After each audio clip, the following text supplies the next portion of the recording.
오늘 정형외과 관련한 질환에 대해서 알아볼 텐데요. 이상근 증후군이라는 것이 있습니다. 세일병원 김태형 부원장 전화 연결되어 있습니다. 자, 부원장님 안녕하십니까? 예, 안녕하십니까? 예. 예. 이거 이상근 증후군 저도 너무 낯섭니다. 매일 저 의학 정보를 듣지만요. 어떤 겁니까? 예. 그 일반인들에게는 이름이 굉장히 생소할 것이라고 여겨지는데요. 이상근 증후군 우스갯소리를 먼저 하면 꼭 사람 이름처럼 보이는데 이상근 박사가 찾은 증후군 이건 절대로 아닙니다. 사람 이름과는 전혀 관계가 없고요. 이상이란 그 서양배를 뜻하는 말입니다. 즉 서양배처럼 생긴 근육, 고관절 바로 뒤쪽에 위치하는 근육인데요. 서양배처럼 생긴 이 근육이 뭉쳐서 생기는 통증 등을 얘기하는 말입니다. 예. 그러니까 일반인들이 알기 쉽게 한마디로 표현하면 증상은 디스크와 비슷한데 허리 문제가 아니고 디스크와는 전혀 다른 병이라는 거죠. 예. 이게 참 쉽지가 않네요. 그러면 예. 디스크나 또는 추간판 탈출증 이런 것들이 있잖아요. 예. 증상만 비슷하고 예. 병은 전혀 다른 거란 얘기네요. 예. 그러면 허리 쪽 문제가 아니라는 거죠. 그러니까 증상은 비슷합니다. 예. 추간판 탈출증은 다리로 내려가는 신경이 자극을 받아서 종아리까지 내려가는 저리거나 땡김 현상이 두드러지는 방사통이 대표적 증상인데요. 예. 즉 다리가 땡기고 아픈데 그 원인이나 병의 진행이 달라서 전혀 다른 방법으로 치료해야 하고 또 전혀 수술 없이도 나을 수 있는 병으로 디스크와는 꼭 한빌이 필요한 병입니다. 정상적으로 보면 앞서 얘기한 고관절 뒤쪽 근육인 서양배처럼 생긴 이 이상근이 네. 이 이상근 바로 앞쪽으로 다리 신경을 전체적으로 담당하는 자골신경이 지나가게 되거든요. 예. 그러니 이 근육이 뭉치게 되면 이 근육 앞쪽에 자골신경이 자극을 받아서 디스크 증상 비슷하게 방사통이 생기는 것입니다. 단 차이점은 꼭 일치하는 건 아니지만 보통의 이상근 증후군에 의한 방사통은 종아리까지 내려가지는 않고 허벅지까지 국한되는 방사통인 경우가 많습니다.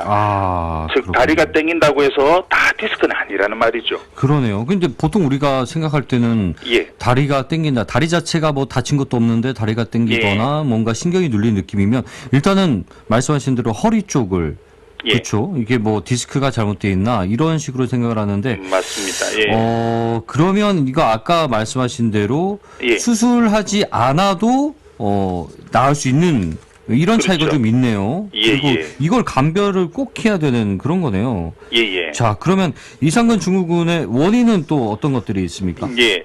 이 병의 원인이 어쩌면 현대인의 흔한 생활 습관에 의해 발생하는 경우가 많습니다. 의자에 오래 앉아 있어야 하는 직업이나 습관을 가진 경우가 있고요. 예. 또 앉아 있는 자세가 바르지 못한 경우에도 많이 발생하게 됩니다. 또 외상으로 반복되는 스포츠 활동에 의해서도 발생되는 경우들이 있는데요. 대표적으로는 엉덩이로 넘어지는 경우가 많은 교육 스포츠가 이 증후군이 올 수도 있습니다. 예. 또 한쪽으로만 스윙을 계속해야 하는 야구나 골프, 그 운동이 원인이 될 수도 있고요. 앉아있는 시간이 많은 사이클 조정 선수들에게도 생길 수 있는 질환입니다. 예, 또 장거리로 행해지는 러닝, 달리기도 그 원인이 될 수가 있고요. 이게 근육 위치가 고관절 뒤쪽 근육이라고 말씀하셨잖아요. 그렇다 보니까 직접적인 외상에 의해서 그 부분이 다칠 수도 있는 거지만 그 오래 앉아 있거나 바르지 못한 자세, 또 지나친 운동 이런 것들도 원인이 될 수 있군요. 이렇게 보면은 굉장히 흔하게 생길 수 있는 증후군일 수도 있겠네요. 예. 그 디스크와 비교를 해서 빈도수가 디스크처럼 많지는 않지만 그래도 제법 접할 수 있는 그런 증후군입니다. 왜냐하면 지금 말씀 들어보니까 제가 증후군까지는 아니어도 그 부위가 땡기거나 그 주변이 아팠던 경험들은 있으실 것 같거든요. 맞습니다. 예. 그러면 운동하면서 이렇게 생길 수도 있다고 하니까 또 요즘에 골프가 또 유행이라서 야구도 많이 하시고 테니스도 많이 하시고 맞습니다. 이걸 예방하는 방법을 어떻게 좀 우리가 이해하고 있으면 될까요? 무슨 운동이든 과해서는 안 됩니다. 지나친 운동으로 오히려 건강을 잃어버리는 경우도 있거든요. 적절한 시간에 스트레칭을 하고 휴식을 가볍게 취해서 긴장된 근육을 풀어준다든가의 조율이 반드시 필요합니다. 네. 앉아서 일을 해야 하는 업무 시간도 마찬가지고요. 적절한 시간이 반드시 일어나서 체조와 비슷한 스트레칭을 하시는 게 여러모로 자기 몸을 건강하게 유지할 수 있는 팁이 되는 거죠. 그렇군요. 예. 이게 지나친 운동을 막는다라고 하기보다는 기본적으로 무슨 운동을 하건 간에 스트레칭, 그러니까 워밍업을 잘 좀 해줘야 된다. 예. 그렇게 좀 일단은 이해를 좀 하고 예. 있겠습니다. 예. 자, 그러면 허리가 아플 때하고 이 이상근이 이상이 있을 때 구분을 잘 해줘야 되는데, 예. 진단, 이것도 뭐 MRI나 CT 이렇게 찍어보나요? 허리 통증이 동반되어 있다면은 허리 쪽의 통증 원인을 감별하기 위해서 MRI가 필요할 수는 있는데, 네. 그런데 뭐 이상근 증후군만 의심될 때는 정상적으로는 허리 통증 없이 엉덩이 뒤쪽에 만지거나 눌러서 통증이 유발되는 압통이 있거나 하면 굳이 비싼 MRI를 꼭 찍어야 하지는 않습니다. 예, MRI가 참 좋은 진단법이기는 하지만 사실 가성비를 따지고 효율을 따진다면 꼼꼼한 이학적 검사를 빼놓을 수가 없습니다. 이학적 검사가 뭡니까? 예. 이학적 검사는 이제 의사가 직접 통증 유발 검사 등을 포함해서 진료실 안에서 행해볼 수 있는 그런 검사법이거든요. 네. 예. 꼼꼼한 이학적 검사를 시행하는 의사를 만나는 것도 뭐 한자의 행운이라 할 수 있겠죠. 예. 원장님 찾아가면 되나요? 예. 그러니까 이학적 검사는 말 그대로 이제 문진을 하면서 예.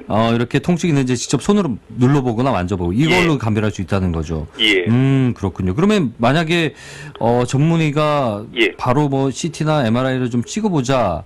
예. 라고 할 수도 있잖아요. 혹시나 그렇죠. 허리 통증이 예. 아닐까 싶어서. 맞습니다. 이럴 때는 저 이상근은 아닌가요? 이렇게 물어보는 것도 방법이 될 수 있겠군요. 예. 그것도 뭐 한 가지 방법이 되겠습니다. 예. 자, 그러면 아까 저 수술을 굳이 하지 않아도 예. 치료할 수 있다라고 말씀을 해주셨는데, 예. 그러면 치료 방법은 어떻게 좀 진행을 합니까? 예, 이상근 증후군의 경우는 수술까지 가는 경우는 거의 없습니다. 증상은 디스크처럼 다리가 땡기지만 치료 방법은 훨씬 간단하고 전혀 다른 병이라는 거죠. 저 같은 경우는 진료 시 이상근 증후군이 의심이 되면 MRI를 찍지 않고 예. 진단 목적을 겸해서 먼저 이상근 주위의 압통점 주사를 시행해 봅니다. 경과 관찰을 하고 2, 3일 뒤에 병원을 재방문하면 증상 호전 여부를 물어보게 되고요. 예. 증상이 조금이라도 호전이 있다면 이상근 증후군이 맞을 가능성이 많을 것이고요. 증상 호전이 없다면 다른 병의 가능성도 있겠죠. 아직 증상이 조금 남아있으면 압통점 주사법을 한 번 더 해볼 수도 있고요. 예. 그리고 재발 방지를 위해 이상근 스트레칭을 겸한 도수치료, 물리치료를 권하게 됩니다. 네네. 이런 식으로 하면 보통은 수술 없이 2, 3주 안에 호전되는 그런 질환입니다. 보통 근육을 이렇게 다쳤을 때 요즘에 예. 정형외과에서 초음파도 많이 하더라고요. 예. 초음파로도 이렇게 볼 수 있나요? 사실 초음파는 좀 주관적인 검사법이라 할 수 있거든요. 검사하는 사람의 투시하는 겸자의 방향에 따라서 상이 달라질 수가 있기 때문에, 네네. 초음파로 나온 결과를 가지고 모든 걸 객관적으로 이렇게 치료하기에는 조금 한계가 있는, 그러니까 병이 있다 없다 정도는 알 수 있어요. 그렇군요. 근데 그걸 가지고 치료 방침을 정하기는 조금 그렇군요. 한계가 있는 검사법입니다. 그게 주력으로 할 수 있는 어떤 의사가 판단 지침이 될 수는 없다는 거네요. 예. 그러면 압통증 주사를 시행을 해보고, 예. 그러면 며칠 안에 이 호전이 없다. 예. 똑같이 계속 통증이 있다.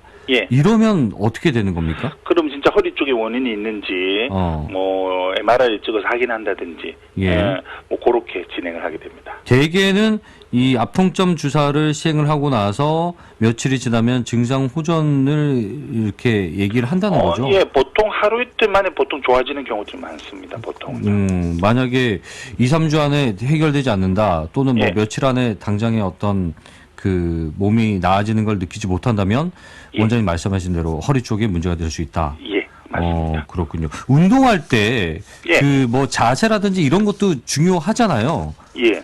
그러면은 이쪽을 좀 보호할 수 있는 평소의 운동법이라고 해야 될까요? 예. 그러니까 예를 들면 뭐 다리 근육이라든지 또 코 근육을 길러준다든지 예. 이런 운동을 미리 해볼 것들은 없나요? 한쪽 다리를 무릎에 올린 자세에서요. 예. 그 허벅지를 가슴 쪽으로 가까이 하는 그 운동이 이상근을 조금 스트레칭하는 그런 운동이 되거든요. 예. 예, 그런 운동을 조금 틈틈이 해주시는 게 좋습니다. 이게 누워가지고 두 손으로 그렇죠? 종아리 쪽을 잡아서 그 가슴 쪽으로 당겨주는 그걸 말씀하시는 거죠? 맞습니다. 예. 알겠습니다. 예.